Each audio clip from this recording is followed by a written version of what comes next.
اللہ کے فضل، اس کی توفیق اور اس کی رحمت سے آج 29ویں پارے کے ساتھ ہمارا قیام مکمل ہوا، اور بس اللہ کی رحمت سے ایک پارہ رہ گیا۔ اللہ تعالیٰ اس کی بھی ہمیں توفیق عطا فرمائے اور اللہ تعالیٰ ہم سب کی طرف سے قبول فرمائے۔ 29ویں پارے میں 11 صورتیں ہیں، اور ان 11 صورتوں کے بارے میں کہا جاتا ہے کہ ساری کی ساری مکی صورتیں سوائے سورہ دہر کے، اور سورہ دہر کے اندر بھی کچھ آیات مکی ہیں اور کچھ آیات مدنی۔ مکی صورتوں کا مزاج آپ سب لوگوں کو معلوم ہے کہ اس میں عقائد کی بات کی جاتی ہے بنیادی طور پر، اور آخرت کا خوف دلایا جاتا ہے، توحید کی بات کی جاتی ہے، رسالت کے جو ماننے والے ہیں ان کے لیے خوشخبریاں سنائی جاتی ہیں، اور جو جھٹلانے والے ہیں ان کو عذاب کی دھمکی دی جاتی ہے، اور یہی مضمون تقریباً ساری صورتوں کا ہے۔ سب سے پہلی صورت سورۃ الملک ہے۔ اس کے بارے میں قرآن نبی پاک صلی اللہ علیہ وسلم سے بہت ساری اس کی فضیلت وہ منقول ہے۔ مثلا نبی پاک صلی اللہ علیہ وسلم نے یہ بھی فرمایا کہ قرآن پاک کی ایک ایسی 30 آیات والی صورت ہے کہ جو اپنے پڑھنے والے کی قیامت کے دن سفارش کرے، اور اس وقت تک سفارش کرتی رہے گی جب تک وہ اپنے پڑھنے والے کو بخشوا نہیں لے گی۔ اسی طرح ایک روایت کے اندر آتا ہے کہ نبی اکرم صلی اللہ علیہ وسلم جب تک سورہ ملک اور سورہ سجدہ پڑھ نہیں لیتے تھے آپ سوتے نہیں تھے، یعنی ہمیشہ پڑھ کے سوتے تھے۔ اسی طرح ایک روایت میں ہے کہ یہ اپنے پڑھنے والے کی طرف سے جھگڑا کرے گی اور حتیٰ کہ بخشش کرا لے گی۔ ایک روایت کے اندر آتا ہے کہ یہ عذاب قبر سے انسان کو بچا لے گی۔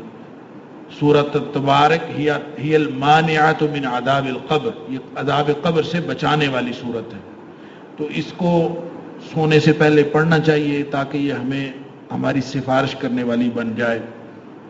مرکزی مضمون اس کا یہی ہے کہ اس میں مقصد زندگی اور اس کے انجام کی وضاحت کی گئی ہے، اور نبی اکرم صلی اللہ علیہ وسلم کی رسالت کو جھٹلانے والوں کا انجام بتایا گیا ہے کہ بہت برا انجام ہے۔ شروع میں اللہ تعالیٰ نے فلسفہ امتحان بتایا کہ زندگی کس لیے ہے، زندگی امتحان کے لیے، اور امتحان کس چیز کا ہے؟ وہ کثرت عمل کا امتحان نہیں ہے بلکہ حسن عمل کا امتحان۔ اللہ تعالیٰ نے قیامت کے دن اعمال گننے نہیں ہیں، تولنے ہیں۔ اعمال تولے جانے ہیں، گنے نہیں جانے، گویا ان کو ایویلویٹ کیا جانا ہے کہ کس درجے کے عمل ہے۔ اللہ اکبر۔ لہذا عمل جو امتحان ہے لیبلوکم ایکم احسن عملا، کون بہترین عمل کرنے والا ہے۔ اللہ تعالیٰ ہمیں بہترین عمل کرنے کی توفیق عطا فرمائے۔ آیت نمبر 5 سے 11 تک منکرین توحید و آخرت کا انجام ہے، جہنم کا منظرنامہ بیان کیا گیا ہے۔ اللہ اکبر کہ جو جھٹلانے والے ہیں اور انکار کرنے والے ان کے لیے عذاب جہنم ہے، جب بھی عذاب ان کو ڈالا جائے گا۔ اللہ اکبر۔ اذا القوا فیہا سمعوا لہا شہیقا وہی تفور، چنگھاڑ دور سے سنائی دے رہی ہوگی جہنم کی۔ شہیق گدھے کی آواز کے اس حصے کو کہتے ہیں کہ جو انتہائی کریہ، سب سے زیادہ جو برا حصہ ہوتا ہے اس کی آواز کا، اس کو شہیق کہتے ہیں۔ تو اس طرح کی چنگھاڑ ہوگی، اللہ وہی تفور، ایسے لگے گا کہ یہ پھٹنے والی ہے، تکاد تمیز من الغیظ، غصے سے پھٹ جائے گی۔ ہر دفعہ جب ایک گروپ آئے گا جس کے لیے اللہ تعالیٰ نے سورہ زمر کے اندر فرمایا کہ گروہ کے گروہ جو ہیں وہ جہنم کی طرف لائے جا رہے ہوں گے، تو لائے جائیں گے تو جہنم کے دروازے کے سامنے یہ رک جائیں گے۔ کتنا عرصہ رہیں گے یہ اللہ جانتا ہے، ان کو کتنی صدیاں لگیں گی یا کتنے سال لگیں گے۔ کلما القی فیہا فوج سألہم خزنتہا، تو وہاں پہ جو دربانوں کے ساتھ گفتگو تو ہوگی تو وہ کہیں گے الم یاتکم نذیر، اتنی بری یہ جگہ ہے، تمہارے پاس کوئی ڈرانے والا نہیں آیا؟ اللہ قالوا بلا قد جاءنا نذیر، کہیں گے آیا تو تھا۔ فکذبنا وقلنا ما نزل اللہ من شیء ان انتم الا فی ضلال کبیر، وہ خود اعتراف کر لیں گے کہ اصل میں ہم نے اپنے اوپر ہدایت کے دروازے خود ہی بند کر لیے تھے۔ ہم نے نبیوں کو اور ڈرانے والوں کو کہا تھا تم جھوٹے لوگ ہو، تمہاری بات درست نہیں ہے، ہم نے خود ہی اپنے ساتھ یہ کیا۔ اللہ اکبر۔ اور جو ڈرنے والے ہیں، اللہ تعالیٰ فرماتا ہے ان الذین یخشون ربہم بالغیب، جو بغیر دیکھے اپنے رب سے ڈرتے ہیں ان کے لیے بہت مغفرت ہے اور بہت بڑا اجر ہے۔ پھر اللہ تعالیٰ نے چند سوالات کیے ہیں منکرین سے، ایک مباحثہ کیا، یہ بتاؤ تو صحیح کہ تمہاری بے خوفی کیسی ہے، یعنی تم اللہ کے عذاب سے جو بے خوف ہوئے پھرتے ہو کس وجہ سے؟ وہ اللہ تعالیٰ تو اگر زمین کو حکم دے زمین پھٹ جائے کسی بھی وقت اور تم سب اس کے اندر دھس جاؤ، یا پھر اللہ تعالیٰ آسمانوں سے تمہارے اوپر پتھروں کی بارش برسا دے، یعنی یہ چھت اگر نہیں گر رہی، زمین اگر نہیں پھٹ رہی تو یہ اللہ کا کرم ہے کہ نہیں پھٹ رہی، تو اس لیے بے خوفی کیسی ہے؟ اللہ اکبر۔ اور آسمان پر جو پرندے اڑتے ہوئے دکھائی دیتے ہیں یا ہوائی جہاز اڑتے ہوئے دکھائی دیتے ہیں یا کوئی بھی چیز جو فضا میں ٹھہری ہوئی ہے، تو اس ما یمسکہن الا الرحمن، سوائے اللہ کے ان کو ٹھہرانے والا اور کوئی نہیں۔ تم کہتے ہو کہ جہاز کے اندر جناب اتنی سپیڈ ہو اور اتنے پر ہو، اس سائز کے پر ہوں اور اتنی سپیڈ ہو تو پھر جہاز نہیں گرتا، تو تم اتنی سپیڈ کے جہاز بنا لیتے ہو پھر نہیں گرتے، پھر بھی گر جاتے ہیں، جہاز گر جاتے ہیں، تباہ و برباد ہو جاتے ہیں، پہلی فلائٹ پہ جہاز جو ہے وہ تباہ و برباد ہو جاتے ہیں، حتیٰ کہ جو بحری جہاز ہے وہ ڈوب جاتے ہیں، بظاہر نہیں ڈوبتے، حالانکہ اللہ تعالیٰ ان کو بندہ سمجھتا ہے کہ میری جو سائنس ہے نا اس کی وجہ سے جہاز تیر رہا۔ جیسے ٹائٹینک جب ڈوبا تھا تو کہتے ہیں کہ جو اس کمپنی نے جس نے جہاز بنایا تھا انہوں نے ایک گارنٹی دی تھی کہ اس کی ایک ہی گارنٹی ہے اور یہ کہ یہ ڈوب نہیں سکتا، یعنی جو بھی صورت ہو ڈوب نہیں سکتا، لہذا پوری دنیا اس کے اوپر گئی، پہلے سفر پہ ڈوبا، ٹوٹا بھی اور ڈوبا بھی۔ اللہ تعالیٰ نے دکھایا کہ یہ اللہ تعالیٰ کے حکم سے چلتا ہے، یہ کسی کمپنی کی مہارت نہیں ہے کہ اس سے چلے، ما یمسکہن الا الرحمن۔ اسی طرح اللہ تعالیٰ نے سوالات کیے ہیں کہ اگر اللہ تعالیٰ رزق کو روک لے تو تمہیں رزق دینے والا کون ہے؟ پھر اللہ تعالیٰ نے مشرک اور موحد کی مثال دی ہے کہ جو چال میں اوندھا ہو اور الٹا ہو کے چل رہا ہو اور دوسرا آدمی سیدھا چل رہا ہے، دونوں میں سے کون ٹھیک ہے؟ پھر قیامت کا خوف دلایا گیا ہے، اور پھر ایک سوال یہ کیا ہے کہ اگر یہ جو زمین میں پانی جو تم لیتے ہو بڑا تر و تازہ پانی، یہ اگر زمین کے اندر ہی خشک ہو جائے تو پھر کون ہے جو تمہیں یہ پانی لا کے دے؟ اللہ اکبر۔ تو یہ توحید کی دعوت دی گئی ہے اور فکر آخرت دلائی گئی ہے۔ اس کے بعد سورہ القلم ہے، نون والقلم، اس کے اندر بھی رسول اللہ صلی اللہ علیہ وسلم کی رسالت کی حقانیت ہے، عذاب سے ڈراوا ہے، اور یہ بتایا گیا ہے کہ دنیاوی عذاب بھی تمہارے اوپر آ سکتا ہے، آخرت کا عذاب تو آنا ہی آنا ہے۔ تو سب سے پہلے نبی پاک صلی اللہ علیہ وسلم کی سچے ہونے کی جو دلیل بتائی گئی ہے، آپ اللہ کے سچے نبی ہیں اور آپ کے سچے ہونے کی دلیل آپ کا اخلاق ہے۔ نبی پاک صلی اللہ علیہ وسلم جیسا کوئی اخلاق کسی کا ہو تو پھر وہ بتائے آپ کا اخلاق آپ کے سچے ہونے کی دلیل ہے۔ اور پھر جو فاسق قیادت جس کی اس کے چند اوصاف بتائے ہیں کہ جو فاسق و فاجر لوگ ہوتے ہیں جن کے اندر یہ خصوصیات پائی جاتی ہیں، ان کی بات آپ نے نہیں ماننی کسی بھی صورت، کیونکہ مکہ کے اندر اس وقت یہ اس طرح کی خصوصیات رکھنے والا کون شخص تھا؟ وہ ایک ہی تھا جو مکہ کے اندر بڑا سیانہ سمجھا جاتا تھا، ولید بن مغیرہ۔ لوگ سمجھتے تھے کہ یہ سردار بھی ہے اور سیانہ بھی ہے، سارے لوگ مشورے اسی سے لیتے تھے، اور اللہ تعالیٰ اور وہی نبی پاک صلی اللہ علیہ وسلم کی دشمنی میں سب سے زیادہ پیش ہوتا تھا۔ تو فرمایا کہ یہ جو کافر ہیں یہ تمہارے ساتھ مداحنت کا رویہ اپنانا چاہتے ہیں۔ مداحنت یہ ہوتی ہے، مداحنت کا لفظی معنی ہوتا ہے ڈھیل دینا۔ کافر یہ چاہتے ہیں کہ تھوڑے سے تم ڈھیلے پڑو، تھوڑے سے ہم ڈھیلے پڑتے ہیں، کوئی درمیانی راستہ نکال لیتے ہیں۔ تو اللہ تعالیٰ فرماتا ہے وَدُّوا لَوْ تُدْهِنُ فَيُدْهِنُونَ، وہ چاہتے ہیں کہ تھوڑے سے آپ ڈھیلے پڑیں، تھوڑے سے وہ ڈھیلے پڑیں۔ وَلَا تُطِعْ كُلَّ حَلَّافٍ مَّهِينٍ، یہ جھوٹے لوگ ہیں اور یہ قسمیں اٹھانے والے ہیں، یہ ذلیل و رسوا لوگ ہیں، ان کی بات کسی صورت نہیں ماننی۔ پھر اللہ تعالیٰ نے ان کی چند اور خصوصیات بتائیں کہ نہایت حقیر اور ذلیل لوگ ہیں، بہت زیادہ قسمیں کھانے والا اور ذلیل ہے، عیب لگانے والا اور تانا دینے والا ہے، لوگوں پر آوازیں کسنے والا، چغلیاں کھانے والا، بھلائی کے کاموں سے روکنے والا، بد مزاج، اور پھر اس کے لیے فرمایا عُتُلٍ بَعْدَ ذَلِكَ زَنِيمٍ، یعنی انتہائی غلیظ و تباہ ہے اور بے اصل ہے، یعنی قریشی ہے ہی نہیں۔ جو ولید بن مغیرہ ہے اس کے بارے میں گویا قرآن نے ایسا فتویٰ لگا دیا کہ یہ بے اصل ہے، یہ گویا حرام زادہ ہے، یہ اصل میں اس کی جو نسل ہے وہ یہ والی ہے ہی نہیں۔ تو وہ بعد میں لوگوں کو پتہ چلا، جب قرآن نے یہ بات کہی تو لوگوں کو پتہ چلا کہ اس کے باپ کا پتہ ہی نہیں تھا کسی کو. جب یہ 18 سال کا ہو گیا تھا عمر میں، پھر جا کے اس کے باپ کا پتہ چلا لوگوں کا کہ اس کا باپ مغیرہ ہے. وہ پتہ نہیں اس کا باپ مغیرہ تھا کہ نہیں. قرآن نے گویا یہ تصدیق کر دی کہ یہ اصلاً قریشی نہیں.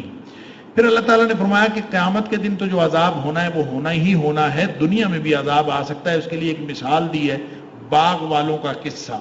کہتے ہیں عربوں میں مشہور تھا باغ والوں کا قصہ.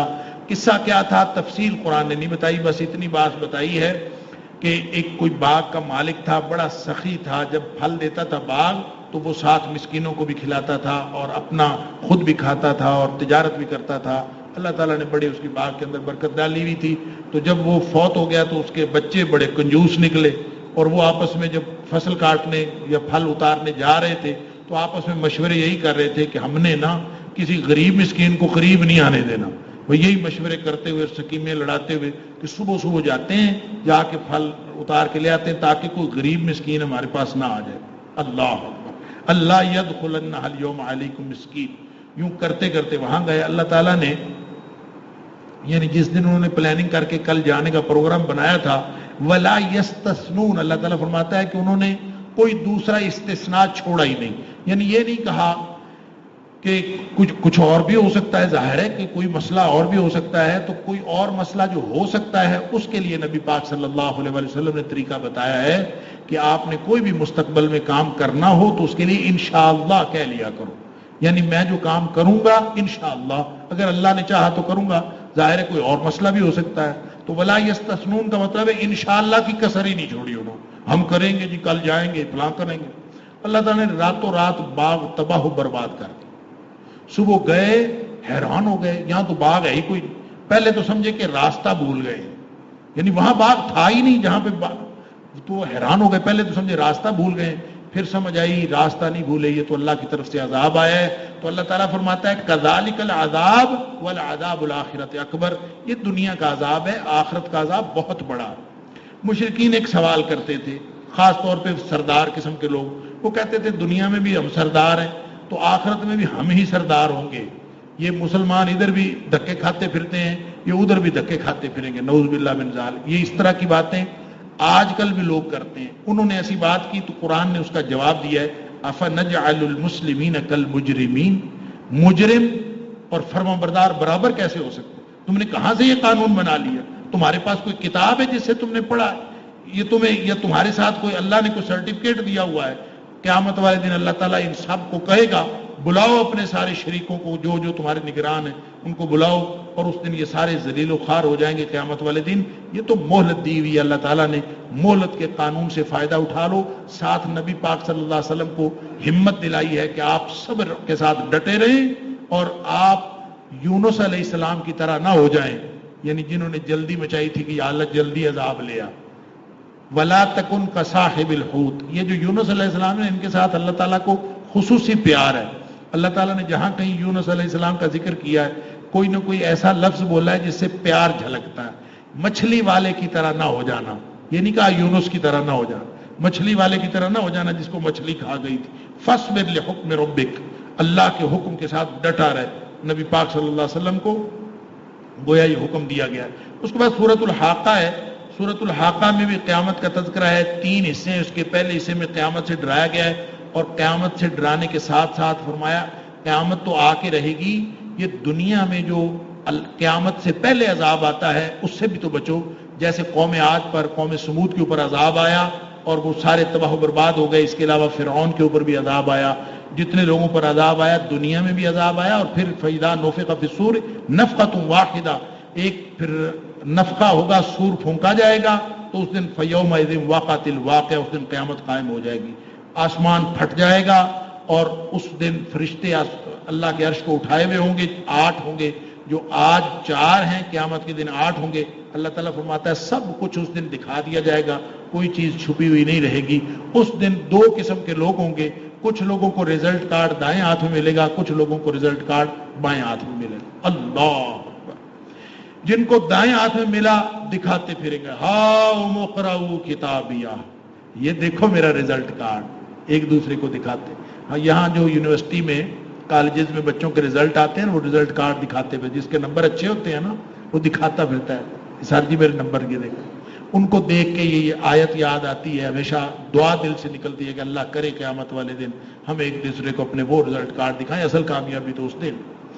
انی ظننت انی ملاق حسابی، دیکھیں وہ ایک بات کہے گا، وہ کہے گا مجھے دنیا میں جب میں رہ رہا تھا تو مجھے لمحہ لمحہ یہ یقین تھا کہ ایک دن میرا حساب مجھے دیا جانا ہے، میرا رزلٹ کارڈ میرے سامنے آنا ہے، میں لمحہ لمحہ یہ بس پورا یقین تھا۔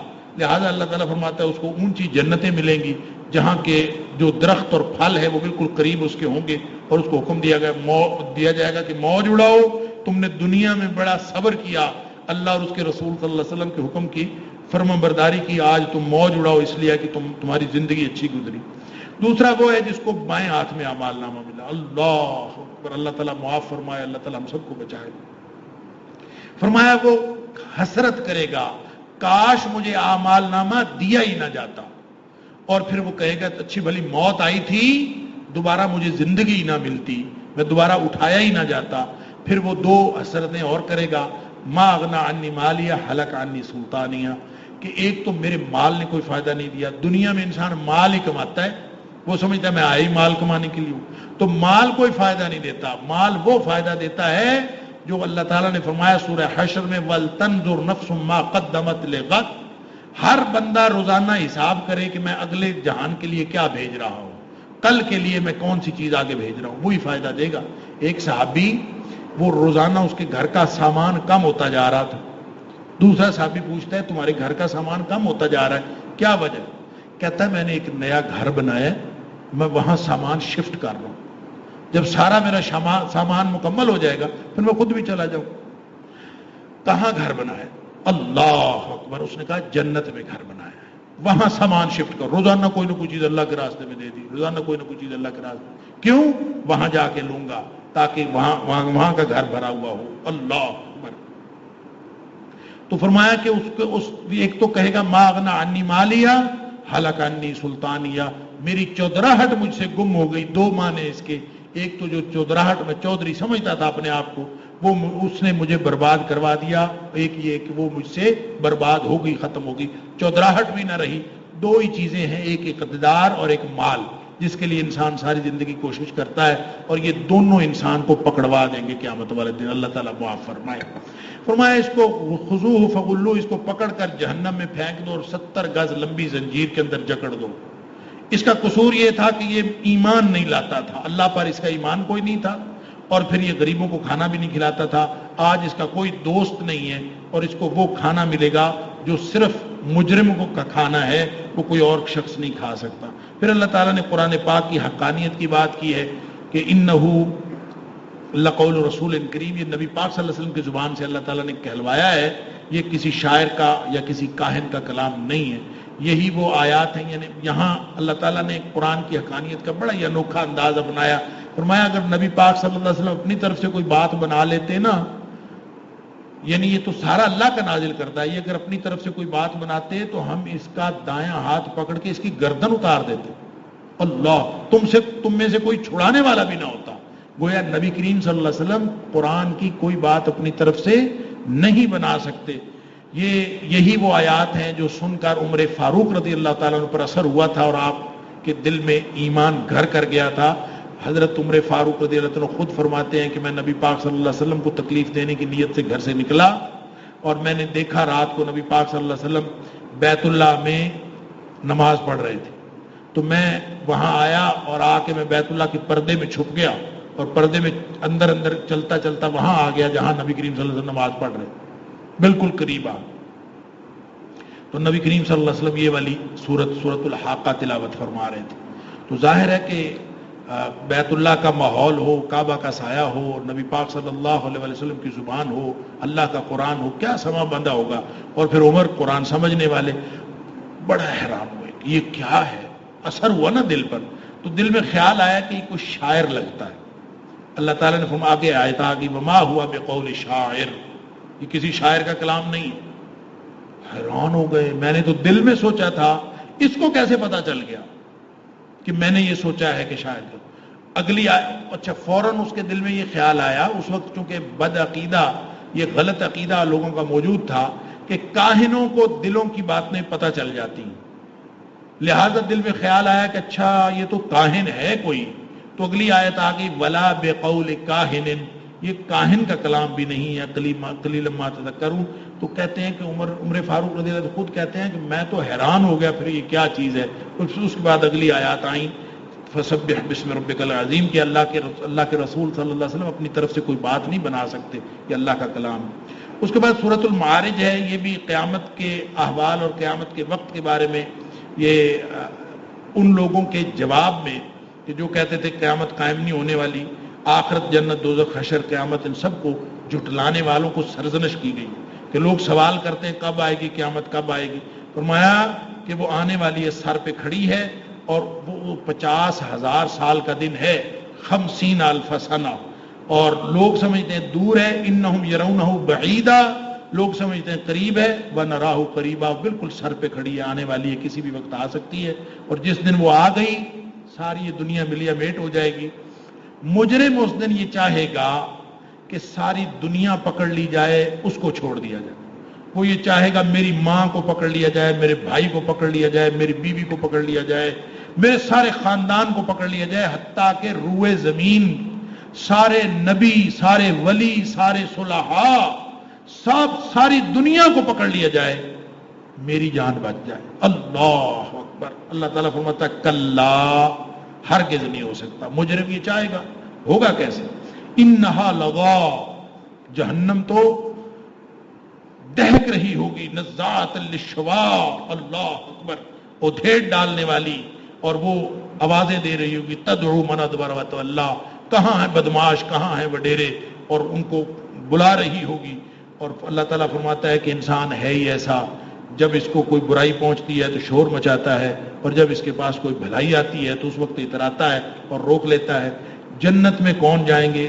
وہ لوگ جنت میں جائیں گے، ان کی اوصاف بتائے جنتیوں کے۔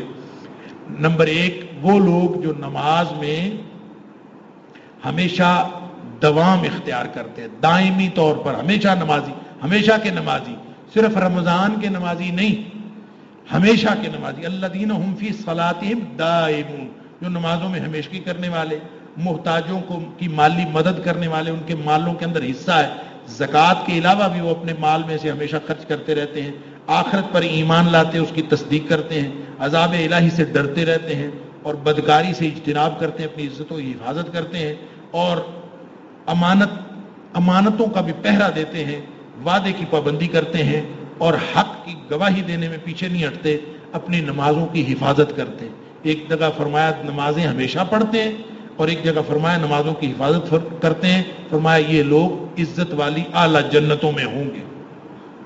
اس کے بعد سورہ نوح ہے، سورہ نوح بھی مکی سورت ہے، اس میں اصل میں نوح علیہ السلام کی کارگزاری رپورٹ ہے، یعنی حضرت نوح علیہ السلام نے 950 سال تبلیغ کی قرآن کے مطابق۔